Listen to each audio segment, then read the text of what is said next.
হরে কৃষ্ণ। তো বলো তো, এই যে গ্রিন সফট নরম সবুজ তুলতুলে শাকগুলা দেখতে পাচ্ছ, এই শাকগুলার নাম কি? তো এই শাকগুলা হচ্ছে গিয়ে নর্মালি দোকানে পাওয়া যায় না। আর এই শাকগুলা আমার প্রভুর খুবই প্রিয়।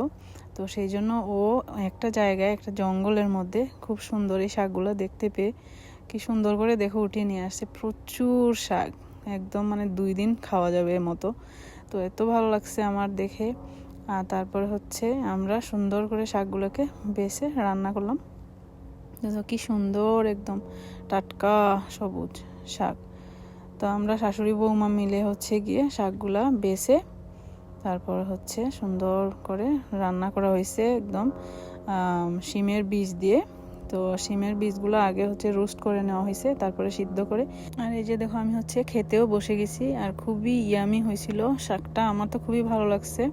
তো এই শাকটার নাম কি কেউ জানা থাকলে তোমরা কমেন্টে জানাবে। সবাই ভালো থাকবে। হরে কৃষ্ণ, হরি বল।